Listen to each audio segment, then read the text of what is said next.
नमस्ते बच्चों, जय हिंद, वंदे मातरम। मैं धनपाल देखलिया और आपका एक बार फिर से स्वागत है मैजिक मैथ्स के इस अमेजिंग सेशन में। और जैसा कि आपने थंबनेल में देखा, आज हमारी परसेंटेज की 11वीं क्लास है।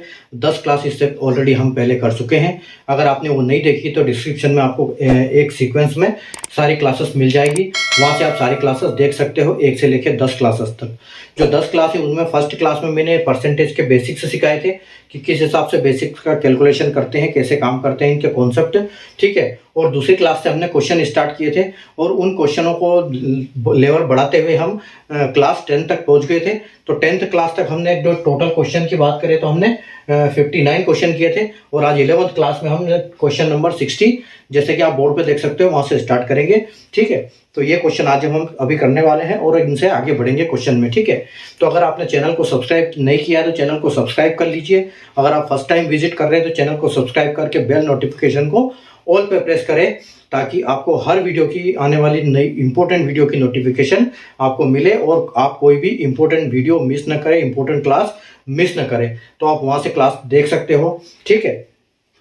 और एक नया स्टार्ट किया है 4D सीरीज, 4D यानी कि डेली डोज बाय धनपाल देखलिया। एक इंपॉर्टेंट क्वेश्चन की सीरीज स्टार्ट की है, जिसमें एक इंपॉर्टेंट क्वेश्चन आपको दोपहर के 12 बजे मिलता है, जिसमें क्वेश्चन छोटे 5-6 मिनट का एक सेशन होता है, जिसमें इंपॉर्टेंट क्वेश्चन जो PYQ यानी कि प्रीवियस ईयर क्वेश्चन से लेके आता हूँ, जो कि क्वेश्चन पहले एग्जाम्स में आए हुए हैं, या तो वो क्वेश्चन होते हैं या उनके कॉन्सेप्ट के ऊपर दूसरा क्वेश्चन मैं अपने हिसाब से बना के लाता हूं। तो आप वहां से देख सकते हो। इंपॉर्टेंट वीडियो को बिल्कुल मिस करना आपके लिए बहुत जरूरी नहीं है, बहुत जरूरी है आपको वो क्वेश्चन देखना, ठीक है। तो आप उन क्वेश्चनों को देखते रहिए, प्रैक्टिस करते रहिए, सेशन अटेंड करते रहिए, ठीक है, और सीखते रहिए, ताकि अगली एग्जाम आप अच्छे से निकाल पाओ, ठीक है। तो सेशन को लाइक कर दीजिए, शेयर कर दीजिए। और आज हम अब करते हैं अपनी class start, class number 11th percentage की, ठीक है। तो क्वेश्चन देखते हैं, क्वेश्चन नंबर 60 देखो। तो देखो करते हैं पहला क्वेश्चन आज का।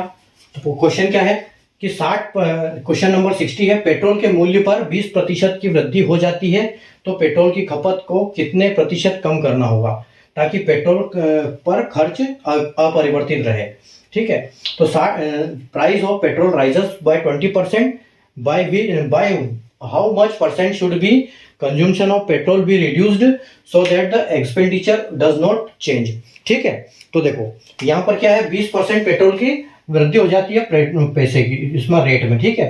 तो पेट्रोल का प्राइस बढ़ जाता है 20%। तो पहले यानी कि क्या हो गया, 20 को हम क्या बोलेंगे 1/5, यानी कि पहले 5 था तो अभी क्या हो गया 1 प्लस हो गया इसमें, ठीक है। यानी कि जो पहले ओल्ड के हिसाब से देखें हम और न्यू के हिसाब से देखें, ठीक है। तो पहले हमारा प्राइस क्या था, पहले प्राइस 5 था और अभी प्राइस 6 हो गया है, ठीक है। तो अगर पहले प्राइस 5 था और अभी 6 हो गया, ठीक है, तो रेट अगर इतना बढ़ गया है तो अब हमको क्या करना पड़ेगा, उसका कितना प्रतिशत अगर हम कम करें तो पेट्रोल का खर्च अपरिवर्तित रहे। तो हम इसके लिए क्या करना पड़ेगा, अब हमको मतलब गाड़ी इतनी चलानी है कि हमारा गाड़ी इतनी चलानी है कि ये पेट्रोल हमारा इतने में आ जाए, यानी कि हमारा बजट हम क्या करेंगे, बजट रिड्यूस कर देंगे। बजट पहले 6 था तो हम बजट जो है अभी 5 पे कर देंगे, ठीक है। रेट 5 से 6 हुआ तो बजट 6 से 5 हो गया, ठीक है। तो देखो मतलब जो ये है आपका प्राइस, ठीक है, ये आपका प्राइस है पेट्रोल का, पुराना था 5 था न्यू, और जो अपना अभी कंज्यूमशन क्या हो गया, कंज्यूमशन हमने क्या कर दिया, ये 6 से 5 कर दिया, ठीक है। तो कंज्यूमशन हमारा क्या हो गया 5 हो गया और हमने कंज्यूमशन 5 कर दिया और ये हमारा 6 हो गया, ठीक है। तो कंज्यूमशन हमारा कम हो गया, अभी पहले ये था, यानी कि बजट जो है वो क्या हो गया, हमने इधर कर दिया, कम कर दिया मतलब, ठीक है। तो इसको आप मल्टीप्लाई कर दो, तो 6 पंजे के 30 और 6 पंजे के 30, यानी कि आपके इसमें कोई फर्क नहीं पड़ा, इससे कोई फर्क नहीं पड़ा, ठीक है। प्राइस इधर बढ़ा तो आपने गाड़ी कम चला दी, ठीक है। पहले 6 चलाते थे, अभी 5 गाड़ी चला दी आपने। पहले कंज्यूमशन 6 था, अब कंज्यूमशन आपका 5 हो गया। पहले प्राइस 5 था तो 6 बढ़ गया, तो आपने कंज्यूमशन को कम कर दिया, पहले 6 था तो 5 कर दिया। तो आपका जो बराबर क्या हिसाब किताब हो गया, ये यहाँ पर सही 60 हो गया एकदम रेट, ठीक है। तो आप इस हिसाब से इसको कर सकते हो। अब देखो तो इसमें क्या हुआ, आपका कोई फर्क पड़ा नहीं। अगर 30 से 30 को डिवाइड करोगे तो क्या होगा 1 होगा, यानी कि 1/6, ठीक है। 1/6 यानी कि क्या बढ़ा, पेट्रोल 1 बढ़ा, पेट्रोल 1 बढ़ा और ये क्या था, मतलब टोटल कितना हो गया 6। तो आपको गाड़ी पूछा क्या है कि गाड़ी कितनी रिड्यूस करनी पड़ेगी, परसेंटेज कितना रिड्यूस करना पड़ेगा पेट्रोल का। तो पहले यानी कि 5 था, ठीक है, पहले 5 था।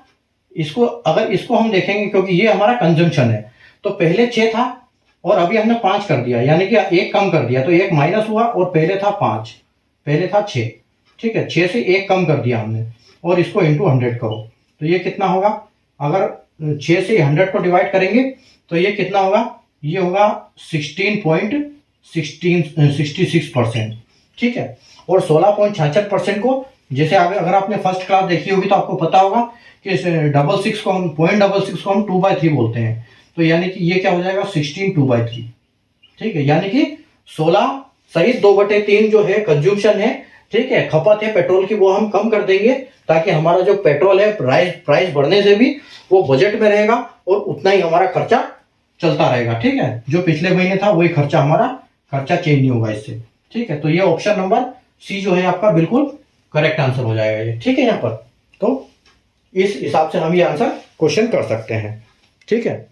बढ़ते हैं क्वेश्चन नंबर 61 की तरफ।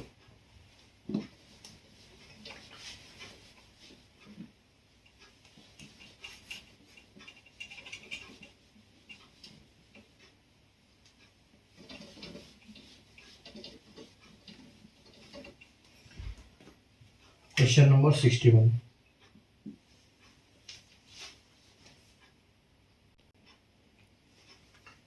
देखो क्वेश्चन नंबर 61, दूध के भाव में 12.5% की वृद्धि हो जाने के कारण दूध की खपत को कितने प्रतिशत कम किया जाए जिससे खर्च अपरिवर्तित रहेगा। इससे जस्ट पहले हमने पेट्रोल का क्वेश्चन किया, ठीक है। तो क्वेश्चन वहां पर अलग था, ये परसेंटेज अलग था वहां पर, ठीक है, पेट्रोल और उसका ये परसेंटेज चेंज अलग था। अब यहाँ पर दूध और दूसरा परसेंटेज चेंज है।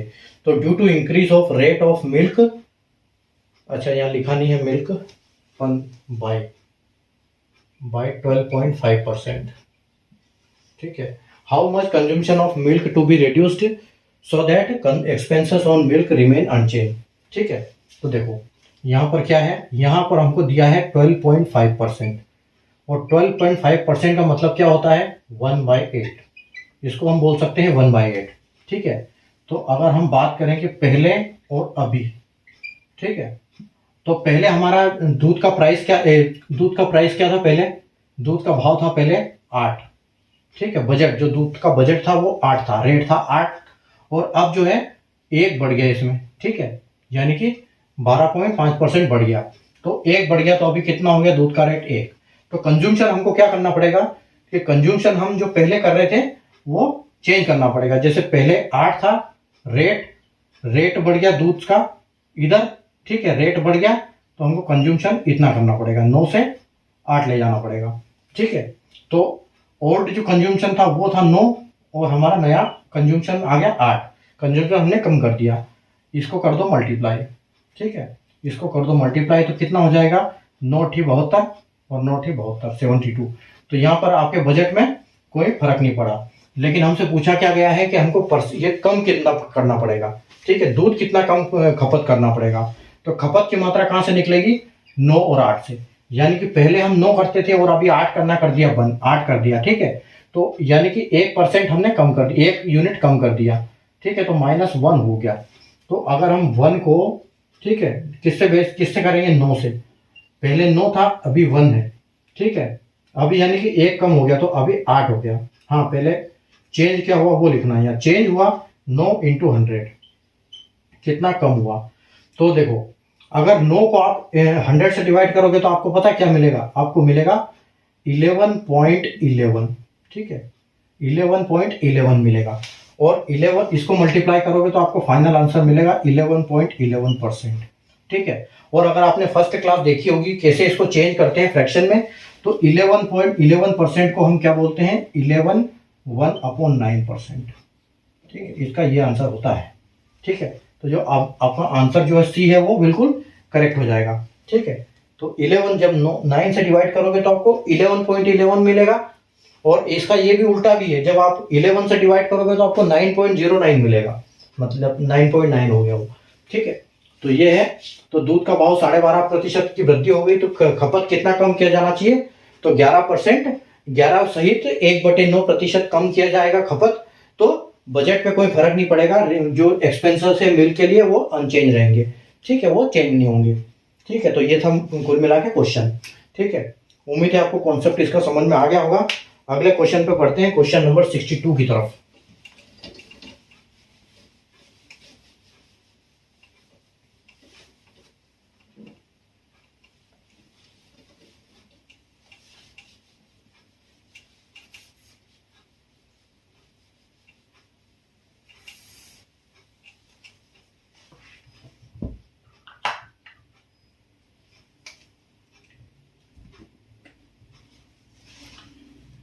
Question number 52।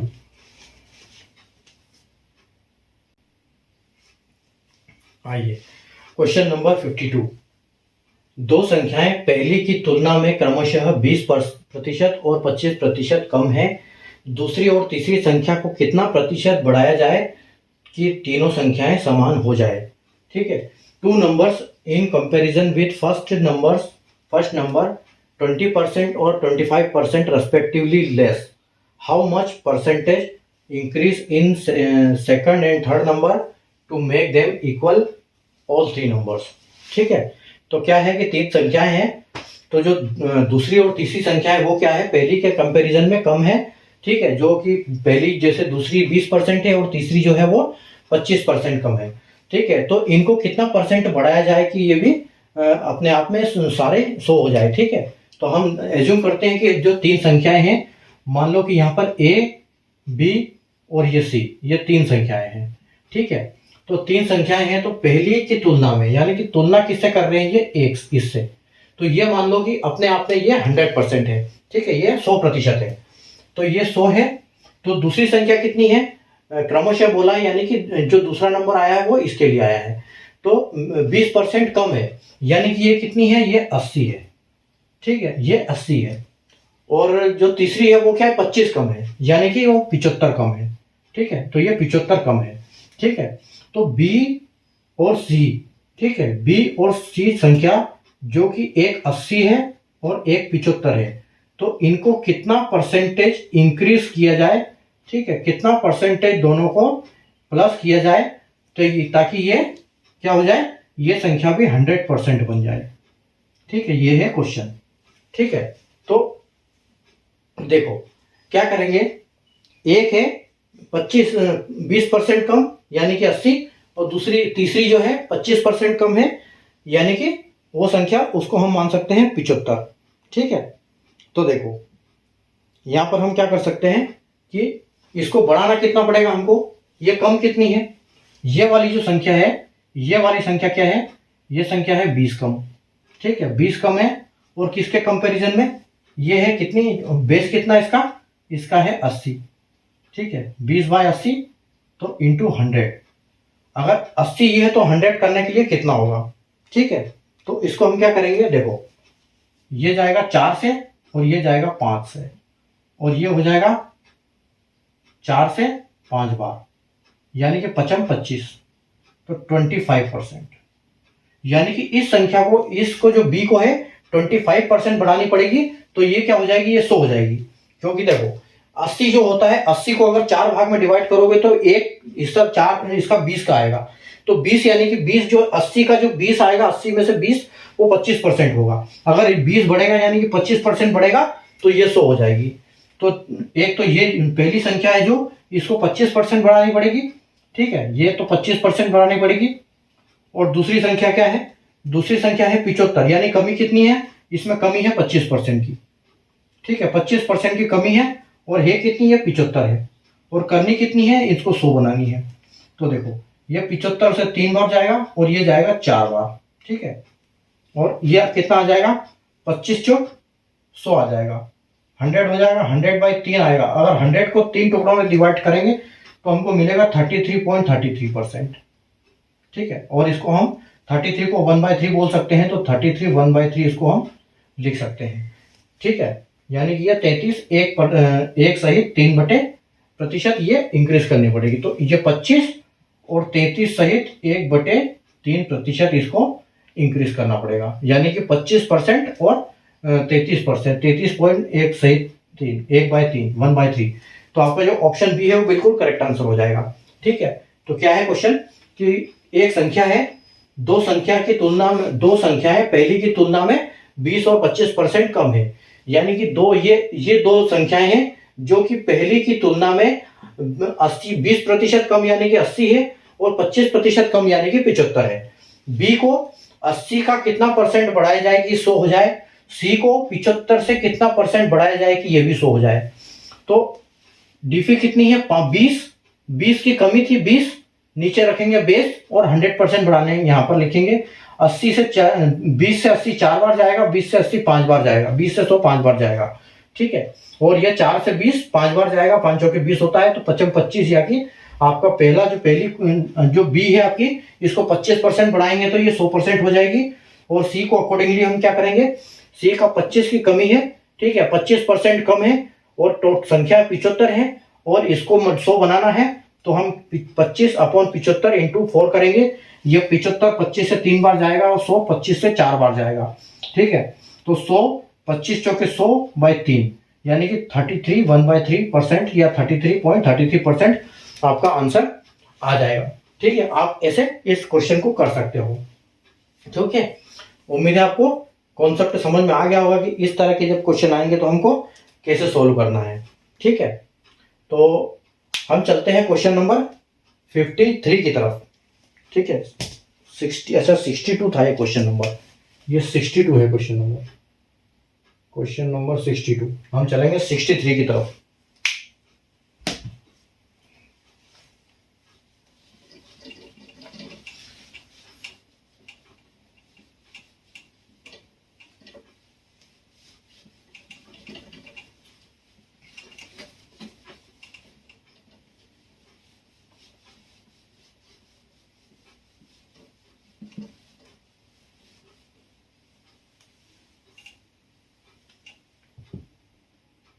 Question number 63।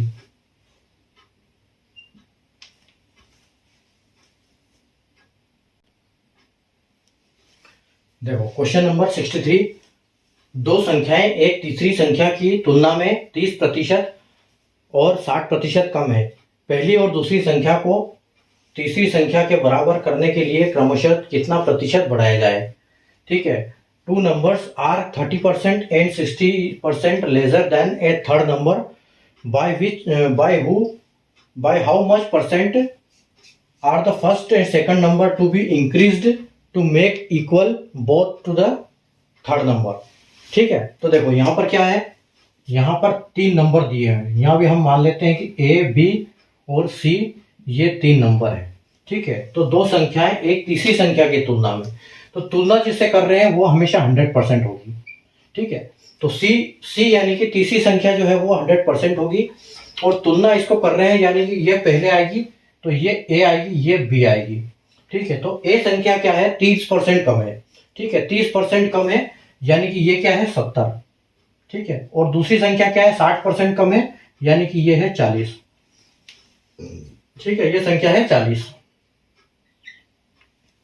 अब क्या बोल रहा है, दूसरी और पहली संख्या, पहली और दूसरी संख्या यानी कि ए संख्या और बी संख्या को, ठीक है, ए संख्या बी संख्या को 70 से कितना परसेंटेज बढ़ाया जाए। ठीक है, परसेंटेज प्लस परसेंट की ये संख्या भी 100 हो जाए। ठीक है, और 40 को कितने प्रतिशत इंक्रीज करें कि ये भी 100 हो जाए। ठीक है, तो देखो पहली संख्या के लिए क्या करेंगे, यहां करते हैं पहली संख्या। तो पहली संख्या में कमी कितनी है, पहली संख्या में कमी बताइए 30, तो 30 आएगा। बेस कितना है संख्या का, संख्या कितनी है ये 70, और इसको बनाना है क्या है 100%। ठीक है, तो कैसे करेंगे इसको करेंगे, देखो ये 0 से ये 0 जाएगा। ठीक है, तो ये कितना हो जाएगा 30 धाम 300 यानी कि 300/7 हो जाएगा ये। ठीक है, तो 300 डिवाइड बाई 7 हो जाएगा, तो इसको हम क्या करेंगे, इसको हम डिवाइड कर देंगे 7 से। तो देखो 7 चौके, ठीक है 7 चौके 28 आ जाएगा। उसके बाद बचेगा कितना आपका 2, फिर आप 2 जीरो इधर से ले लोगे, फिर का क्या होगा, फिर ये हो जाएगा आपका 7 दूनी 14, फिर आपका बचेगा 6, फिर आप पॉइंट लगाओगे, फिर एक जीरो लगाओगे, ठीक है। तो 7 8 56, ये 8 बार जाएगा 56 बार, यानी कि 56, फिर आपका बचेगा 4, और फिर आप एक जीरो लगाओगे इसका, तो कितना आएगा, ये 7 पंजे 35 आ जाएगा, ठीक है। यानी कि आगे की संख्या कोई मतलब नहीं है वैल्यू। तो 42.85% आप देख रहे होगे ऑप्शन बी में लग रहा है आपको, ठीक है। तो आप अगर एग्जाम करने बैठे हो तो 42.85 जैसे दिखा बस टिक मार के आगे बढ़ गए, ठीक है। टाइम वेस्ट करने की जरूरत नहीं है, लेकिन हम यहाँ क्या करेंगे, हम तो प्रैक्टिस कर रहे हैं तो हम टाइम वेस्ट सब कुछ करेंगे, ठीक है। तो अब देखो बी संख्या कितनी है, कम कितनी है, 60 है, तो यहां हम करेंगे 60। ये संख्या कितनी, 40, और करना कितना है, 100, ठीक है। तो देखो, तो ये एक जीरो से ये एक जीरो जाएगा, ये 4 से 60 कितनी बार कटेगा, 15 बार, ठीक है। तो 15 धाम कितना होता है, 150, यानी कि 150% बढ़ाया जाएगा इस संख्या को, 150% इस संख्या को बढ़ाया जाएगा 40 को, तब जाके ये वो संख्या 100 बनेगी। और आप अगर लॉजिक से भी कर सकते हो, देखो इसका अगर 100% 40 है, एक और 100% हो जाएगा 40 तो 80 हो जाएगा, और एक 50% हो जाएगा तो 20 हो जाएगा, तो यानी कि ये 150% में ये 100% संख्या हो जाएगी, ठीक है। ये 150 हो जाएगी, मतलब आपका ऐसे इसको कर सकते हो लॉजिक से भी, अगर आपको पता है तो आप लॉजिक कर सकते हो, नहीं तो आपका ये तो है ही, इसको ऐसे तो निकालने का तरीका ये है ही, ठीक है। तो क्या थी, एक दो संख्याएं एक तीसरी संख्या की तुलना में 30% 60% कम है। पहली और दूसरी संख्या को तीसरी संख्या के बराबर करने के लिए क्रमशः कितना प्रतिशत बढ़ाया जाए। क्रमशः का मतलब यह है कि ये पहली वाली को पहली माना जाए और दूसरी वाली को दूसरी माना जाए। तो पहली जो कंपैरिजन में ये संख्या आ गई थी तीसरी, पहली 30% कम है तो 100 में से 30 जाएगा तो 70 बचेगा, दूसरी संख्या 60 है तो 100 में से 60 जाएगा तो 40 बचेगा। अब ए है 70 और 70 को कितना बढ़ाया जाएगी, 100 हो जाए। बी है 40, 40 से कितना बढ़ाया जाएगी, 100 हो जाए। तो 30 यहां से लिया, 70 यहां से लिया, 100 यहां से लिया, ठीक है। 300/7 आपके सामने कैलकुलेशन 42.85%, ठीक है। और 60 लिया यहां से, 60 और 40 लिया यहां से, 100 लिया यहां से, तो 40 से जीरो से ये जीरो गया, ये 4 से 15 बार गया, और 15 धाम 150, ये आपका आंसर यहां से आ गया। उम्मीद है आपको कॉन्सेप्ट इसका भी समझ में आ गया होगा, ठीक है। बढ़ते हैं क्वेश्चन नंबर 64 की तरफ। और 64 जो है क्वेश्चन आज की इस क्लास का लास्ट क्वेश्चन है, और क्वेश्चन थोड़ा सा मजेदार क्वेश्चन है।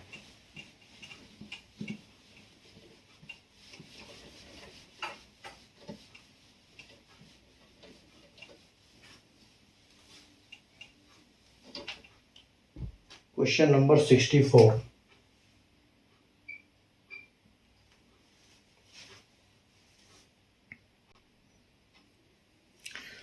आइए देखते हैं आज के सेशन का लास्ट क्वेश्चन, और इतना मजेदार क्वेश्चन, ठीक है। देखो, एक प्लाट की वर्तमान कीमत 72,900 रुपए है। एक आदमी उस पर 1,33,100 रुपए लगाकर एक मकान बनाता है। प्लॉट की कीमत प्रति वर्ष 10% बढ़ती है और मकान की कीमत 10% प्रति वर्ष घटती है। तो बताइए कितने वर्षों के पश्चात प्लाट और मकान की कीमत लगभग बराबर होगी, ठीक है। तो जब ऐसी स्थिति बने, ठीक है, ऐसी स्थिति बने तो वो हमेशा उसका आंसर 3 इयर्स आएगा, ठीक है। जब 10% किसी चीज की घटती है और 10 चीज की बढ़ती है, 10% की बढ़ती है, तो दोनों की एक रेट कब आएगी, वो आएगी जो ऑप्शन सी है आपका 3 इयर्स, वो आएगा। अब ये कैसे आएगी, इसको हम कैलकुलेट करते हैं, ठीक है। तो देखो यहां पर क्या है, प्लस होता है 1/10 और माइनस भी होता है, ठीक है। अगर लैंड की जो वैल्यू है, लैंड की वैल्यू 10% बढ़ते हैं, 10% हर साल बढ़ती है, और जो हाउस की वैल्यू है वो क्या होती है, 10% हर साल घटती है, ठीक है। तो जो लैंड है वो हो रहा है 10 से 11, और हाउस जो हो रहा है ये 10 से 9 हो रहा है, ठीक है। तो ये जो लैंड की है और ये है हाउस की, ठीक है। तो देखो यहाँ पर कैसे आएगा कि लैंड और हाउस, ठीक है, लैंड हाउस आ गया। इसको आप बोल सकते हैं हम 1 साल 2 साल 3 साल, ठीक है, 1 साल 2 साल 3 साल। तो लैंड की क्या है, लैंड की बड़ी 10 से, लैंड की बड़ी 10 से 11, ठीक है, लैंड की बड़ी 10 से 11 और हाउस की हुई 10 से 9, ठीक है। इधर बड़ी फिर ये 10 से 11 दूसरे साल, इधर फिर बड़ी कम हुई 10 से 9, ठीक है, फिर इधर 10 से 11, फिर इधर हुई 10 से 9। आप बस इनका मल्टीप्लाई कर दो, ठीक है। और एक चीज देखो, ये चीज हम इसमें देख सकते हैं कि ये क्या है, ये 10 का क्यूब आ जाएगा, 11 का क्यूब, 10 का क्यूब, 9 का क्यूब, ठीक है। यानी कि ये क्या है, 10 का क्यूब यानी कि क्या हो गया 10,000, ठीक है। 10 का क्यूब क्या हो जाएगा 10,000। 11 का क्यूब क्या हो जाएगा, 11 का क्यूब हो जाएगा 10 का क्यूब हो जाएगा 1,000, 11 का हो जाएगा 131, 1331, ठीक है। यानी लैंड का जो वैल्यू है वो 1,000 की बड़ी 1,000 रुपए उसको 1331 हो गए। और हाउस की देखो, हाउस की क्या हुआ, इसकी बड़ी 1,000 से ये कितने हो गए, 9 का क्यूब क्या होता है 729, यानी कि 729 हो गया, ठीक है। तो मतलब लैंड की घटती जाएगी तो 1,000 पहुंच जाएगी, लैंड की बढ़ती जाएगी तो कितनी हो जाएगी, ये हो जाएगी लैंड की, अच्छा लैंड की 729 है, हाँ, तो लैंड की 729 से ये बढ़ते बढ़ते 1,000 हो जाएगी, ठीक है। और इसकी कितनी हो जाएगी, इसकी हो जाएगी हाउस की कीमत कितनी हो जाएगी 1,000 हो जाएगी, ठीक है। तो यानी कि जो लैंड की कीमत है, ठीक है, तो लैंड जो लैंड है वो तो बढ़ जाएगा। लैंड कितने, लैंड की वैल्यू क्या है, प्लाट की वर्तमान वैल्यू क्या है 729, ठीक है। तो ये 3 साल में चेंज हो रहा है, तो 729 देखो, तो 729 ये 7 साल में कितना हो जाएगा, ये 7 साल में हो जाएगा यानी कि 1 लाख रुपए लगभग, ठीक है। जैसे आप देख सकते हो 3 साल में 729, 1,000 से 729 पहुंच रहा है, तो मतलब 729 से 1 साल में 1,000 पहुंचेगा, यानी कि 10 लाख 1 लाख हो जाएगा, ठीक है। ये 72,900 से 1 लाख हो जाएगा, ठीक है। ये किसकी है, लैंड की। और हाउस की अगर हम बात करें तो हाउस कितना हो जाएगा, हाउस देखो, हाउस हो जाएगा, हाउस की कीमत क्या है, हाउस की कीमत है 1,33,100, ठीक है, यानी 1,33,100। तो ये कितनी हो जाएगी, ये माइनस होते होते कितनी हो जाएगी, यहां पर 2 जीरो लगा दो, 1,000 के आगे 2 जीरो लगा दो, तो ये ठीक है। तो ये दोनों की ये वैल्यू हो जाएगी, ठीक है। 3 साल में, 3 साल में लैंड ये हो जाएगा माइनस, 3 बार 10% के हिसाब से 3 बार माइनस होगा, तो ये जो लैंड है लैंड प्लस होगा और ये माइनस होगा, ठीक है। ये क्या होगा 10% प्लस 10% प्लस 10%, तो ये 729 पे 1 लाख पहुंच जाएगा।